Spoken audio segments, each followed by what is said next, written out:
በስመ አብ ወወልድ ወመንፈስ ቅዱስ አሐዱ አምላክ አሜን። ድርሳነ ሚካኤል ዘጥር። አንድነት በሶስትነት ሳይከፋፈል፣ ሶስትነት በአንድነት ሳይጠቃለል፣ በአንድነት በሶስትነት ለዘላለም ጸንተ የምትኖር አንድ አምላክ የምትሆን አብ ወልድ መንፈስ ቅዱስ ሆይ የእልፍ አእላፋት ሰማያውያን ሰራዊተ መላእክት አለቃ ክቡርና ቅዱስ የሚሆን የቅዱስ ሚካኤልን ድርሳንና የትሩፋቱን ነገር እናገር ዘንድ እርዳኝ። በጥር 12 የመላእክት አለቃ የቅዱስ ሚካኤል በዓሉ በሚከበርበት ዕለት የሚነበብ የሚጸለይ ይህ ነው። ጸሎቱና በረከቱ ከሁላችን ጋር ከእኔም ከነመላ ቤተሰቦቼ ጋር ይሁን ለዘላለሙ አሜን። እናንተ የተሰበሰባችሁ ከሌሎች የመላእክት አለቆች ሁሉ ይልቅ የበላይ የሚሆን የቅዱስ ሚካኤልን ክብሩን ገናነቱን ታውቁ ዘንድ ልቦናችሁ ከንዋማ ሀኬት አንቅታችሁ ልትሰሙት ይገባል። ለፍጥረተ መላእክት ሁሉ አለቃ አላቸው። ለእሱ ግን ከምክንያቶች ሁሉ በአንድ ወገን እንኳን እንከን የሌለበት በአካል ሶስት ሲሆን በባህሪ በህልውና በስልጣን በመለኮት አንድ የሚሆን ከብቻው ከእግዚአብሔር በቀር አለቃ የለውም። መላእክት ሁሉም ፍጡራን ናቸው። ተፈጥሯቸው ከነፋስና ከእሳት ነው። ይኸውም የነፋስና የእሳት ጠባዮች ናቸው። የመሬታውያን ግን ጠባያቸው አራት ሲሆን እነዚህም ነፋስ፣ እሳት፣ ውሃ፣ መሬት ናቸው። መላእክት ግን ስጋ ያለበሱ ረቂቃን በመሆናቸው ሞት፣ ድካም እንደ ሰው ለመጋባት አንድ መሆን የለባቸውም።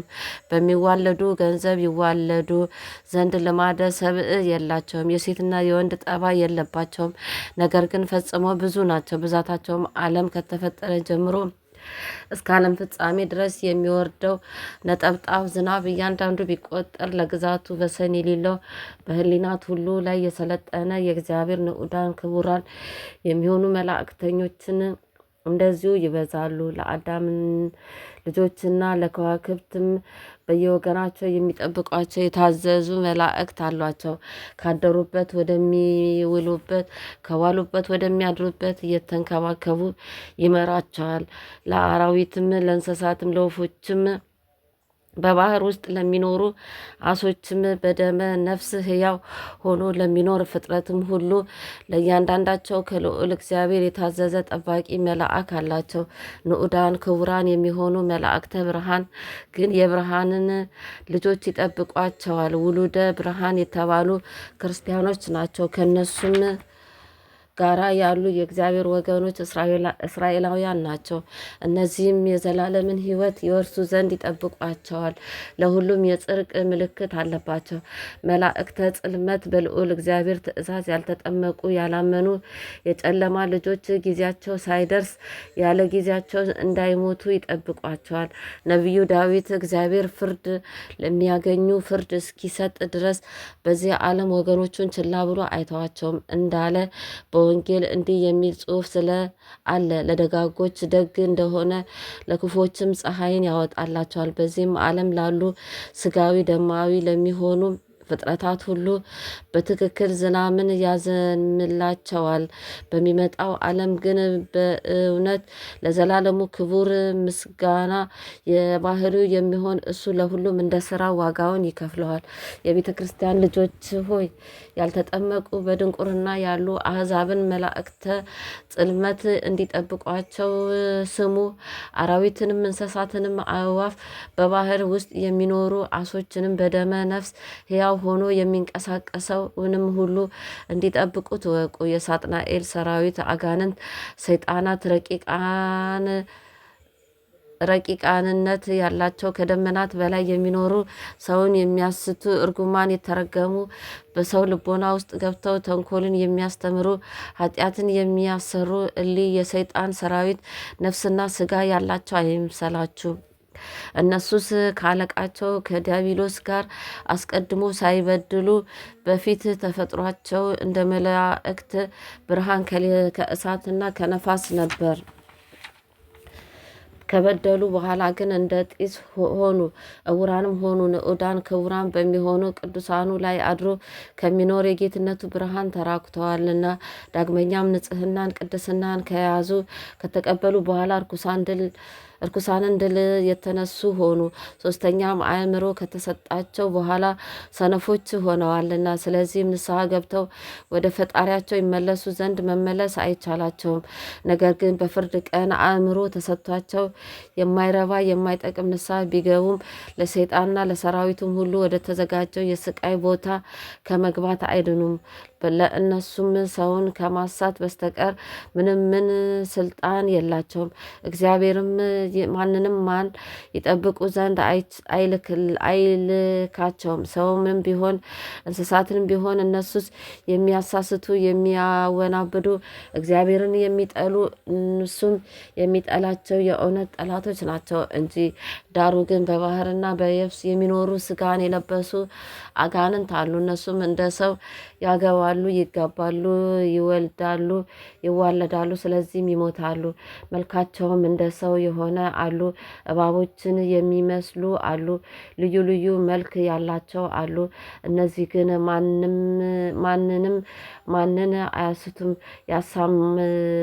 ያሳምማሉ፣ ደዌም ይሆናሉ እንጂ አይገሉም። ከእነሱም ነቀጥቃጥ ተስቦ የሚሆን አለ፣ ፈንጣጣ፣ ኩፍኝ፣ ጉድፍ የሚሆን አለ። ሌላም ብዙ ልዩ ልዩ የሚሆን ደዌነት ያላቸው አሉ። ያለነሱ በቀር በዚያ ዓለም ሌላ ደዌ የሚሆን በሽታ የለም። ነገር ግን ከልዑል እግዚአብሔር ትእዛዝና ፈቃድ እንዲሁም የነፍስ ጠባቂዎች መላእክት ካልተጨመሩ በስተቀር ነፍስን ከስጋ መለየት አይቻልም። የእግዚአብሔር መላእክተኞች አንዱ ብርሃናዊ የቀኝ አንዱ ጽልመታዊ የግራ ናቸው። ይኸውም ጽልመታዊ ጠባቂ መልአክ የሚያስት አይደለም፣ ከዲያብሎስም ሰራዊት ወገን አይደለም፣ ከሰራዊተ ጽልመት ወገን ነው እንጂ። የእግዚአብሔር መልእክተኞች ግን ኃይለኞች፣ ጽኑዋን፣ ቁጡዓን፣ ምሕረት ይቅርታ የሌላቸው፣ እግዚአብሔር ወደ ወደደበት የሚልካቸው፣ አጥፉ ያላቸውን የሚያጠፉ፣ ለጥፋት የተዘጋጁ ናቸው።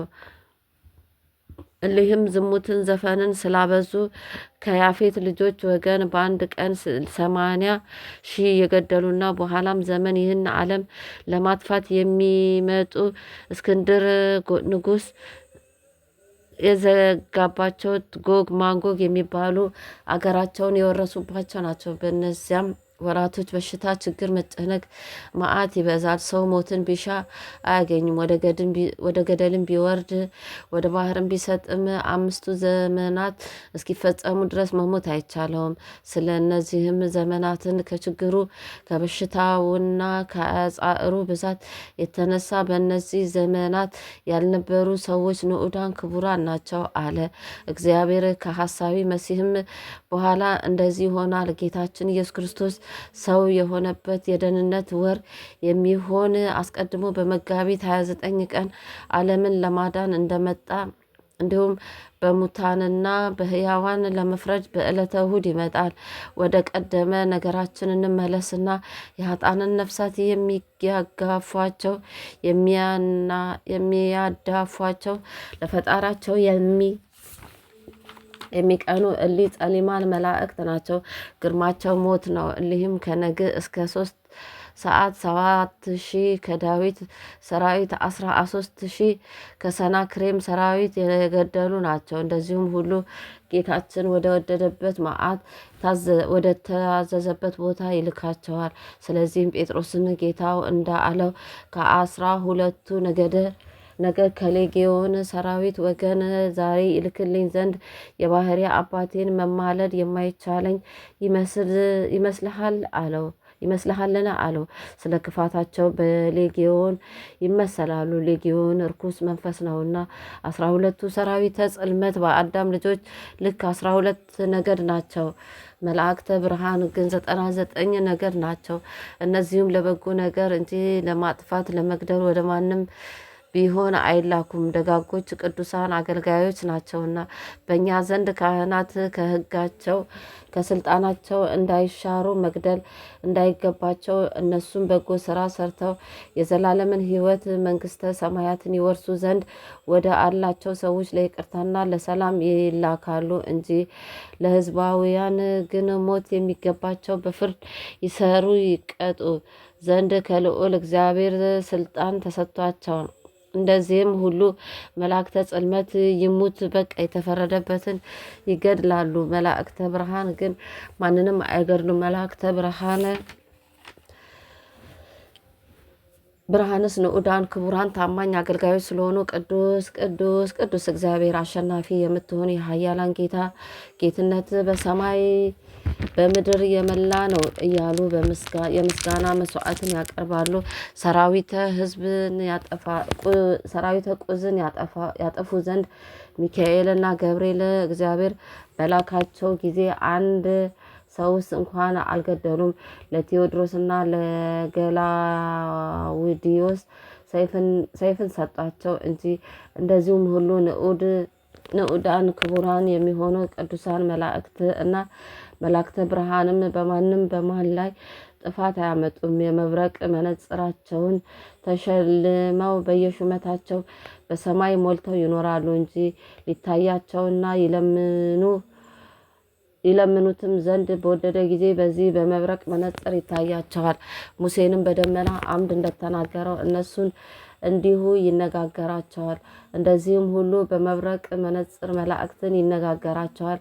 እነሱም ወደ ተላኩበት መልእክት ይሄዳሉ። እሳት ከውሃ ጋር በተገናኘ ጊዜ ፈጥኖ እንዲጠፋ ከግርማው የተነሳ እንዳይጠፉ ያለዚያ መነጽር በስተቀር ተገልጾ አይታያቸውም፣ አይነጋገራቸውም። እንደዚሁም ሁሉ ፍጡራን መላእክት ፈጣሪያቸውን እግዚአብሔርን ተገልጾ ያዩት ዘንድ አይቻላቸውም። መላእክተ ብርሃን ተፈጥሯቸው ከእሳት ነው።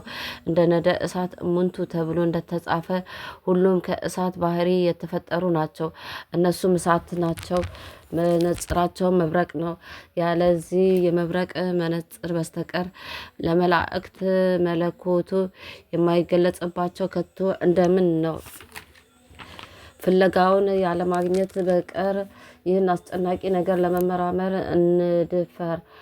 አንድፈር። ዳዊት መጋረጃውን መሰወሪያውን ጨለማ አደረገ እንዳለ ባህርየ መለኮቱን እመራመራለሁ ማለት በእውነት ጨለማ ነውና፣ በሱ ማመን ግን ለዘላለም የሕይወት ብርሃን ነው። ለመላእክተ ጽልመት ግን መነጽር የላቸውም። የጌታችን ትእዛዝ ሁሉ መላእክተ ብርሃን ይነግሯቸውና ወደ ተላኩበት ይሄዳሉ እንጂ።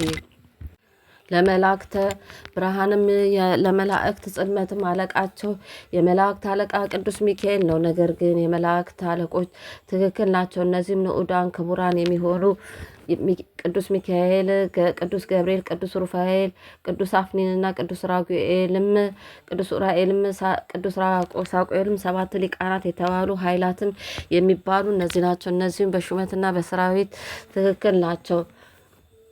የቀደመውን ሃይማኖት በመሻር ከሌሎች ከሊቃነ ጳጳሳት ከመለየቱና ሃይማኖቱን ከመለወጡ በፊት በጴጥሮስ ወንበር የተሾመ የሮም ሊቀ ጳጳስ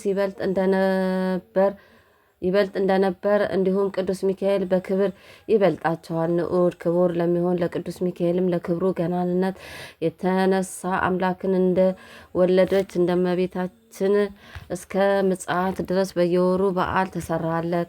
ድምጽዋትን በመስጠት ጸሎት በመጸለይ በምስጋና የመላእክት አለቃ ስለሚሆን ስለ ቅዱስ ሚካኤል ስም በጎ ስራ የሰራ ሁሉ ቅዱስ ሚካኤል ረዳት ጠባቂ ይሆነዋል። በዚህም ዓለም ከክፉ ነገር ሁሉ ይጠብቀዋል። በሚመጣውም ዓለም ከገሃነም ያድነዋል። በሞተም ጊዜ ነፍሱን በክንፉ አንቆ ይይዛታል። ባህረ እሳትንም ያሻግራታል። ፍጹም ደስታን ወዳለበት ገነትም ያገባታል። ለተላፊኖስ እንዳደረገለት ሁሉ ተላፊኖስ የሴት አዳሪ ልጅ ነው። እናቱ በየወሩ የቅዱስ ሚካኤልን ዝክር ትዘክር ነበር። ፈጽሞ በዓለ ጸጋ የሆነ አንድ ሹም ነበር። ከዕለታት አንድ ቀን በእርሻው መካከል ተቀምጦ አዝመራውን ሲያጭድ 1 ዓመት የሆነውን ብላቴና ልጇን ተላፊኖስን አዝላ መጣች። ከዚያም በሹሙ አዝመራ ውስጥ ቃርሚያ ትቃርም ጀመረች። በመሸም ጊዜ ያክፉ ሹም ከቃረምሽው ከፍለሽ የሚደርሰኝን ድርሻዬን ስጭኝ አላት። እሷም ጌታዬ ይዘንልኝ ራራልኝ እንጂ አትውሰድብኝ፣ አትቀማኝ፣ ደሃ ነኝና ቤት የሚሰራ ዘር የሚዘራ ረዳት ባል ወይም ገንዘብ የለኝም።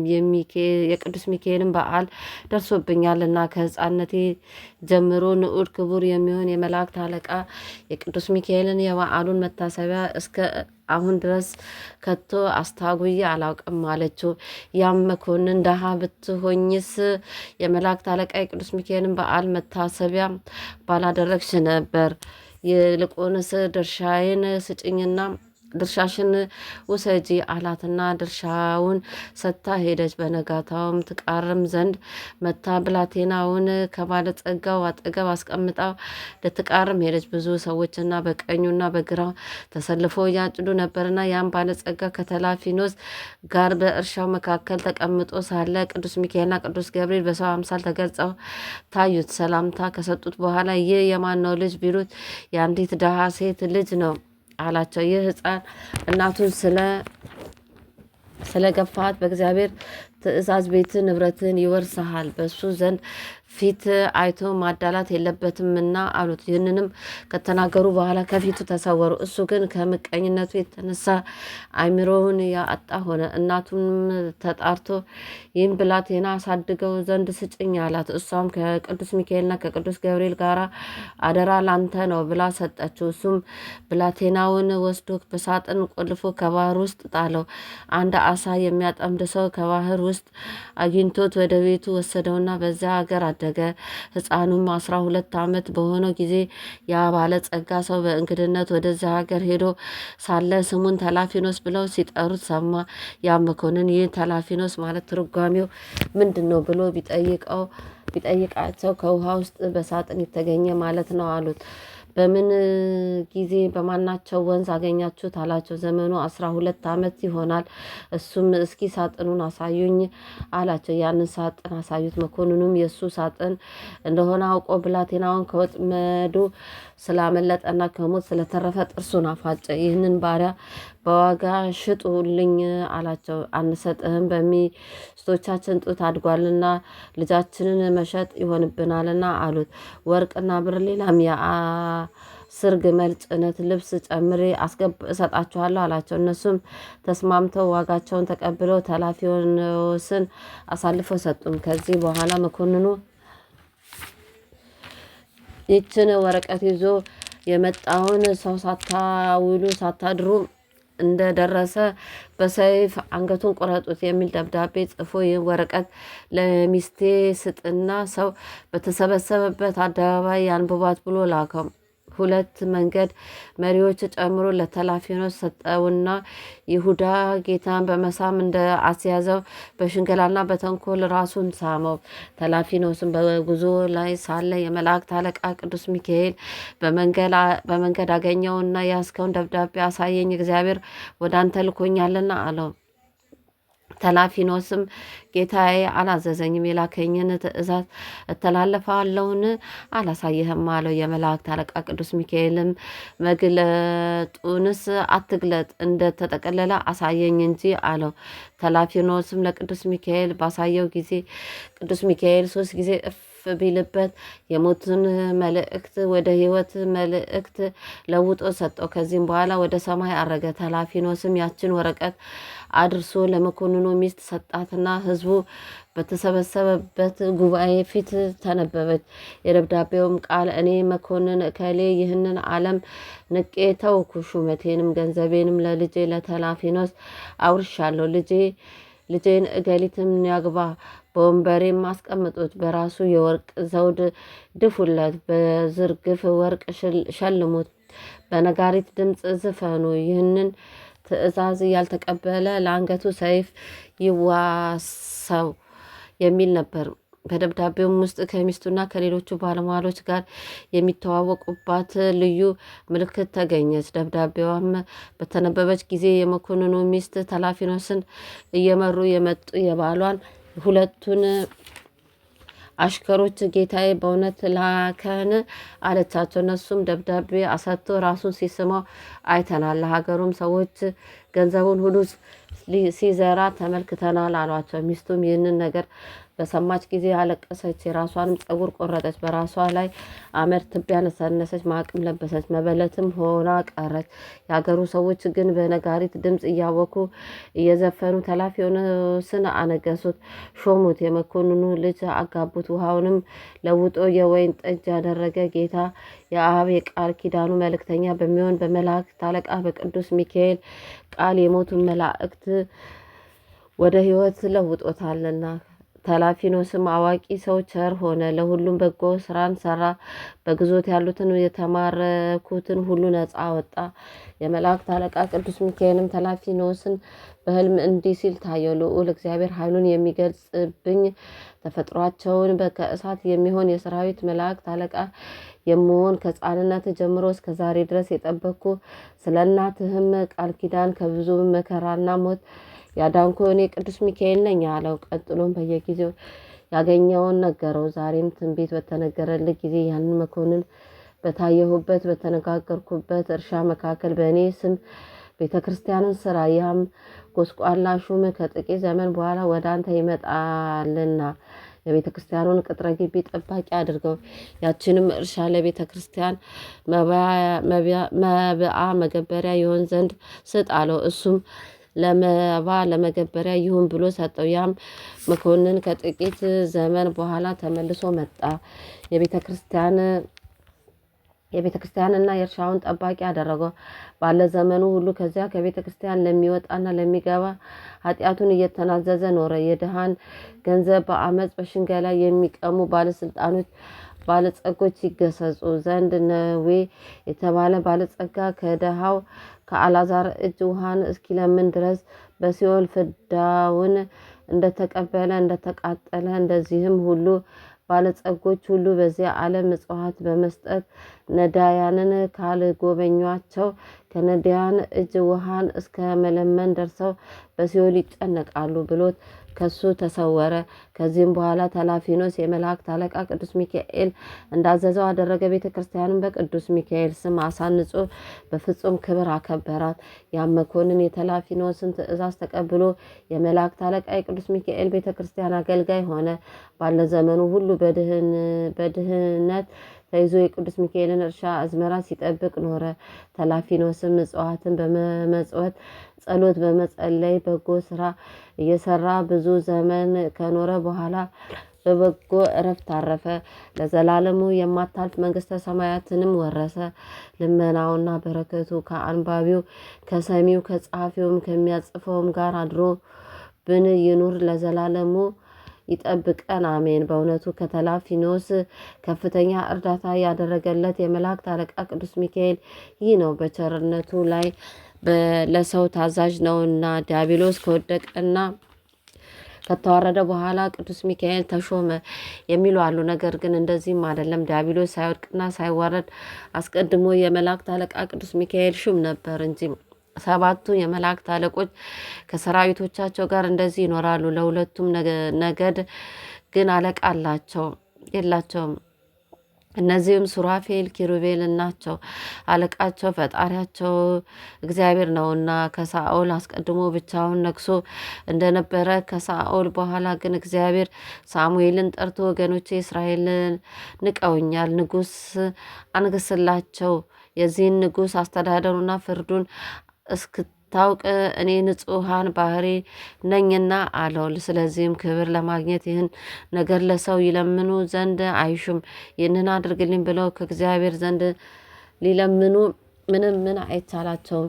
የሚሆነውና የማይሆነውን አያውቁምና አቤቱ የሚሻለንን የሚበጀንን አንተ አድርግልን እያሉ መንግስቱን ጽድቁን ይሻሉ እንጂ። ዛሬም ሰባቱ ሊቃናት ከሰራዊቶቻቸው ጋር አሉ። ለሁለቱ ነገድ ግን አለቃ የላቸውም።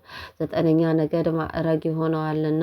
ጴጥሮስም ጌታ ሆነ የአንዱ መልአክ ማዕረግ በሰማይ በምድር መካከል የመላ ነው ብሎ እንደነገረው ተፈጥሯቸው ሊያዩት በወደዱ ጊዜ የሚያበራ እንደ ብርሌ የጠራ ባህርን ያያሉ። መልካቸውንም አይተው የሁሉ አባት የሚሆን መላእክትን የፈጠረ እግዚአብሔርን ያመሰግኑታል። አንዱ አለቃ ግን ከሰራዊቱ ጋር ወደቀ፣ ተዋረደ። ይኸውም ከመላእክት በማዕረግ 10ኛ ነገድ ነበረ።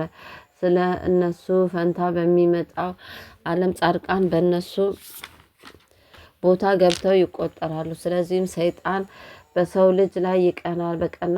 በጸናች ሃይማኖት ጸንቶ ሰውነቱን ለመከራ ካልሰጠና ንስሐ ካልገባ በስተቀር የሚያሸንፈው የለም። እንግዲህ ትህትና ማለት ይህ ነው። ጆሮ ያለው ይስማ። ዲያብሎስ ለአዳም አልሰግድም ባለ ጊዜ ወደቀ፣ ተዋረደ የሚሉም አሉ። የቅዱስ ጊዮርጊስ ገድል በተጻፈበት መጽሐፍ ተጽፎ ይገኛል ብለው ይናገራሉና ጊዮርጊስ ግን እንዲህ አላለም። ራሱ መንፈስ ርኩስ ሰይጣንም ለአዳም አልሰግድም ባልኩ ጊዜ አዋረደኝ፣ ጣለኝ አለ። ይኸውም ሐሰት ነው፣ ሐሰተኛ የሐሰት መገኛም ነውና እንዲህ አለ እንጂ ፈጣሪያችንንስ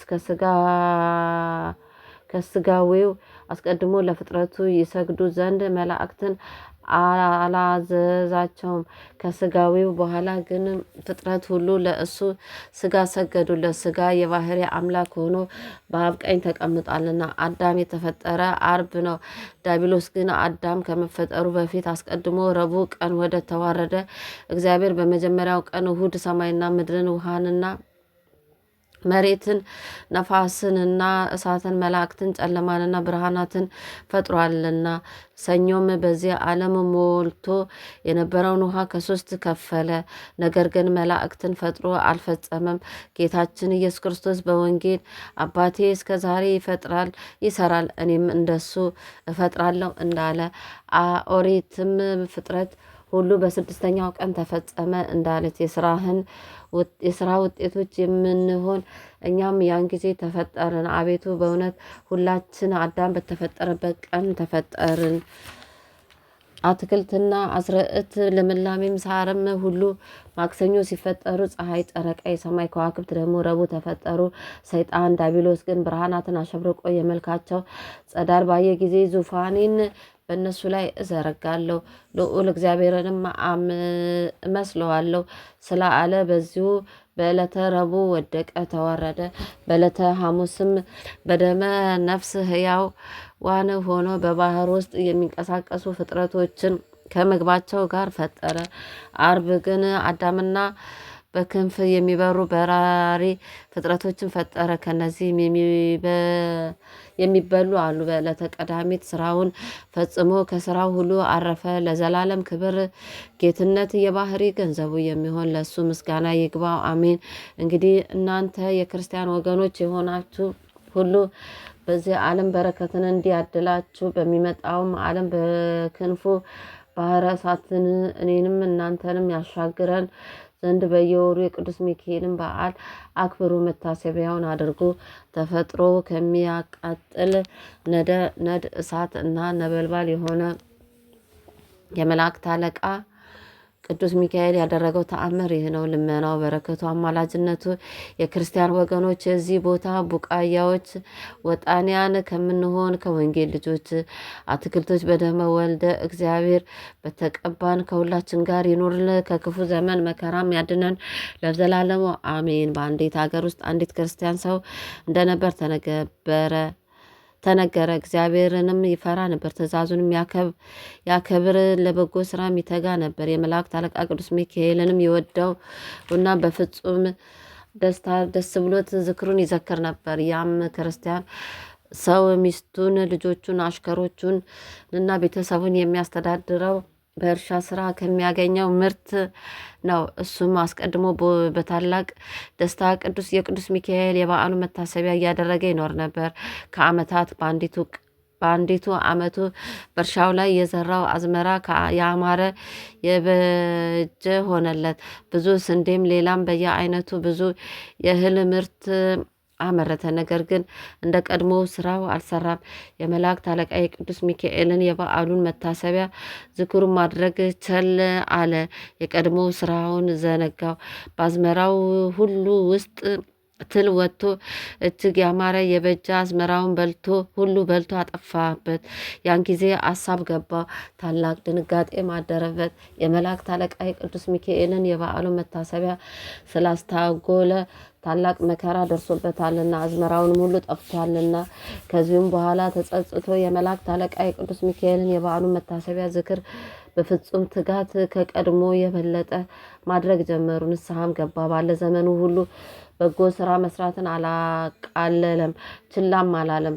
እግዚአብሔርም የሚመጸውተውና የሚመገበውን አላሳጣውም። ፈጽሞ ይቅር ባይ ነውና የፍጹም ይቅርታ መልእክተኛ በሚሆን በቅዱስ ሚካኤል ጸሎት ንስሐውን ተቀብለው ቅዱስ ሚካኤልም የቀድሞውን ቸርነቱን አላጓደለበትም። ሁለተኛ የምድሩንም ፍሬ ሁሉ አበዛለት። ተመልሶ እንደ ቀድሞ ሆነ። ማንኛውም የእህል ተባይ አልነካበትም። የእግዚአብሔር ጸጋ አደረበት። የቅዱስ ሚካኤልን በረከት በቤቱ በእርሻው ወረደለት። በገዛውም ከብት ሁሉ የመላእክት አለቃ በሚሆን በቅዱስ ሚካኤል ልመናና ጸሎት ሀብቱ ከቀድሞ ፈጽሞ በዛለት። ያም ክርስቲያናዊ ሰው በጎ ስራውን አብዝቶ የዕለት ጉርሱን የዓመት ልብስ ለሌላቸው ለነዳያን ለምስኪና ምጽዋትን ለመስጠት እጁን ዘረጋ። ለሰው ሁሉ ቸርነትን ርኅራኄን አደረገ። የመላእክት አለቃ የቅዱስ ሚካኤል በዓሉ በሚከበርበት ቀን በቅዱስ ሚካኤል ስም እንዲህ እያደረገ ቆይቶ በበጎ እረፍት አረፈ። በቅዱስ ሚካኤልም ልመናና ጸሎትም ወደ መንግስተ ሰማያት ገባ። ልመናው ክብሩ ለዘላለሙ በእውነት በእኛ ላይ ይደርብን፣ አሜን። በስም በአካል ሶስት በባህሪ በህልውና አንድ አምላክ ብለን አምነን ጥር በባተ 12 ቀን የመላእክት አለቃ ቅዱስ ሚካኤል በዓል መታሰቢያ እንዲከበር እንናገር። በዚያች ቀን እግዚአብሔር የመላእክት አለቃ የሚሆን ቅዱስ ሚካኤል እስራኤልን ወደ ተባለ ያዕቆብ ልኮታልና ወንድሙ የሚሆን ኤሳውን ፈርቶ ስለነበር ከእርሱም አዳነው። የዮርዳኖስም ወንዝ አሻግሮ የእናቱ ወንድም ወደሚሆን ወደ ላባ ሰደደው። ላባም ሁለቱን ልጆቹን ሊያና ራሄልን አጋባው። መንገዱንም እየጠረገ በደህና በፍቅር አንድነት ከቤተሰቡ ከገንዘቡም ጋራ ወደ ወንድሙ መለሰው። ወንድሙም ኤሳውን በፍቅር በአንድነት ተቀበለው። ስለዚህም በምዕመናን ላይ የተሾሙ ሐዋርያት በየወሩ በ12 ቀን የመላእክት አለቃ ንዑድ ክቡር የሚሆን የቅዱስ ሚካኤል መታሰቢያ በዓል እናደርግ ዘንድ አዘዙን። ፍጹም ልመናው ክብሩ ለዘላለሙ በእኛ ላይ ይደርብን፣ በእኛ አድሮብን ይኑር፣ አሜን። የእግዚአብሔር አገልጋዮች ከሚሆኑ ልዑላን ሊቃነ መላእክት አንዱ የምትሆን ለአንተ ለቅዱስ ሚካኤል ሰላም ላለው በቴዎድሮስ ላይ ወራሪ ጠላት ተነስቶበት ልትረዳው በሄድክበት ሰዓት ቅጠል በነፋስ ኃይል እንደሚረግፍ ሰይፍን በእጁ ላይ ባዩ ጊዜ የቁስ አገር ሰዎች እንዲረገፉ፣ አሜን። አቡነ ዘበሰማያት ይትቀደስ ስምከ ትምጻእ መንግስትከ ወይኩን ፈቃድከ በከመ በሰማይ ከማሁ በምድር ሲሳየነ ዘለለዕለትነ ሀበነ ዮም ወኅድግ ለነ አበሳነ ወጌጋየነ ከመ ንሕነኒ ንኅድግ ለዘአበሰለነ ኢታብአነ እግዚኦ ውስተ መንሱት አላድነን ወባልሐነ እምኩሉ ኩይስ መዛአከ ይእቲ መንግስተ ኃይል ወስብሐት ለዓለመ ዓለም። በሰላመ ቅዱስ ገብርኤል መልአክ ወግዝእትየ ማርያም ሰላም ለኪ ድንግል በሕሊናኪ ወድንግል በሥጋኪ እመ እግዚአብሔር ጸባኦት ሰላም ለኪ ብርክት አንቲ እም አንስት ወብሩክ ፍሬ ከርስኪ ተፈሥሒ ፍስሕት ኦ ምልዕተ ጸጋ እግዚአብሔር ምስሌኪ ሳሊ ወጸልዩ አብ ፍቁር ወልድኪ ኢየሱስ ክርስቶስ ከመ ይሠረይ ለነ ኃጣውኢነ ክብር ምስጋና ይሁን አንድ አምላክ ለሚሆን ለአብ ለወልድ ለመንፈስ ቅዱስ ዛሬም ዘወትርም ለዘላለሙ አሜን። ኦ ሚካኤል ኦ ሚካኤል ኦ መተንብል ካህና አርያም ትሰመ ብፀ ሱራፌል ዘምሩ ሳልሁስ ወዘምሉ ላሉ ጊዜ ጸዋኩ ከቅረበኒ በምሕረት ወሳለ ሳለነ ቅድመ መንበሩ ለልዑል ወስብሐት ለእግዚአብሔር ወለወላዲቱ ድንግል